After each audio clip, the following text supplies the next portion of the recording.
اللهم صل على سيدنا ومولانا محمد أفضل صلواتك بعدد معلوماتك وبارك وسلم وصل عليه. بسم اللہ الرحمن الرحیم. عزیز طلباء کرام، امید ہے انشاءاللہ العزیز آپ سب خیر و عافیت کے ساتھ ہوں گے. جامع السنن الترمذی جلد ثانی سے ابواب الاستیزان والآداب عن رسول اللہ صلی اللہ علیہ وسلم کے ایک اور باب ما جاء فی اسماء النبی صلی اللہ علیہ وسلم کے ایک اور باب کے ساتھ اللہ جل شانہ کے فضل و کرم سے ایک مرتبہ پھر آپ حضرات کے خدمت میں آنے کا موقع ملا. بحمد اللہ تعالی. عزیز طلباء کرام، آج ہمارا سبق نمبر 298 ہے، تو بڑھتے ہیں اپنے سبق کی طرف.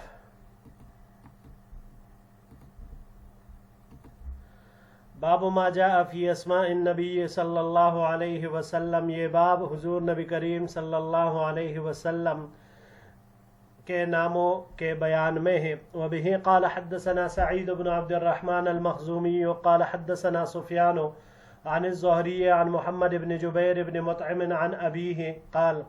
ہمیں روایت کی سعید بن عبد الرحمن المخزومی نے، انہوں نے سفیان سے، انہوں نے زہری سے، انہوں نے محمد ابن جبیر ابن مطعم سے، یہ اپنے والد یعنی جبیر ابن مطعم رضی اللہ تعالیٰ عنہ سے نقل کرتے ہیں. قال رسول اللہ صلی اللہ علیہ وسلم کہ حضور نبی کریم صلی اللہ علیہ وسلم نے ارشاد فرمایا: ان لی اسماء انا محمد وانا احمد وانا الماحی الذی یمحو اللہ بی الکفر.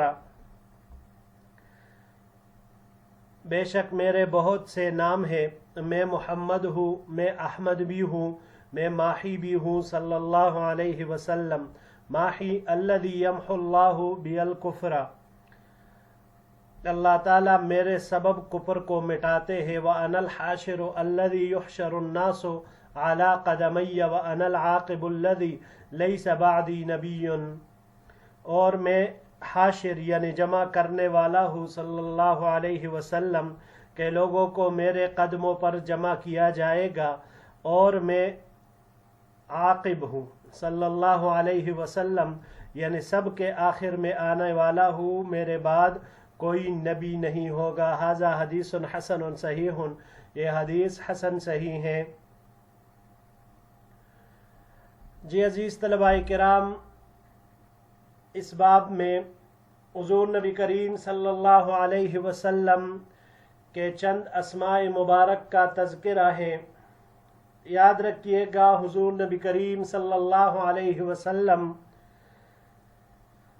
کے اسماء بہت سارے ہیں، آپ علیہ السلام کے نام مبارک بہت سارے ہیں، مگر یہاں پر ایسے 5 ناموں کا تذکرہ ہے جو آپ علیہ السلام کے ساتھ مخصوص ہے. آپ علیہ السلام سے پہلے کسی نے بھی ان کو نہیں رکھا.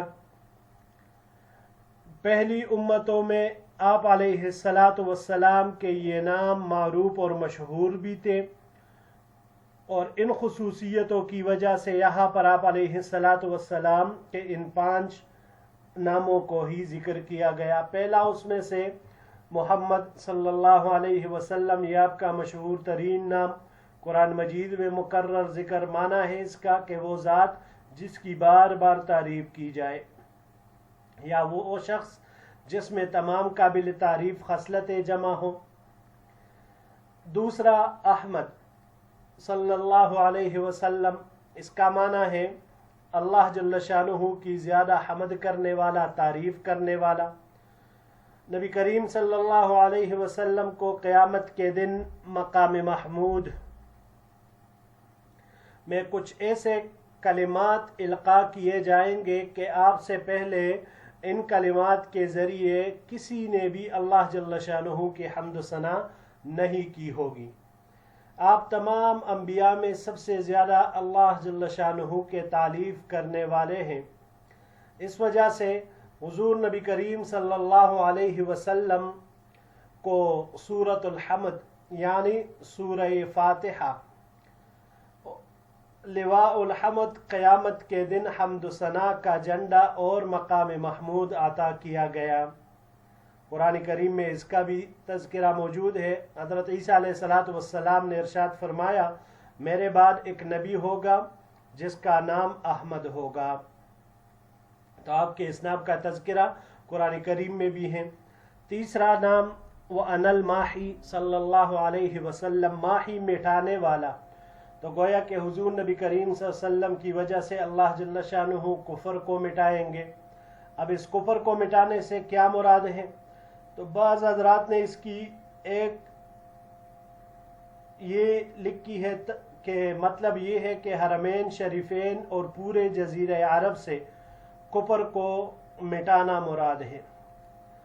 دوسرا قول اس میں یہ ہے کہ دلائل کے اعتبار سے اسلام کفر پر غالب ہوگا۔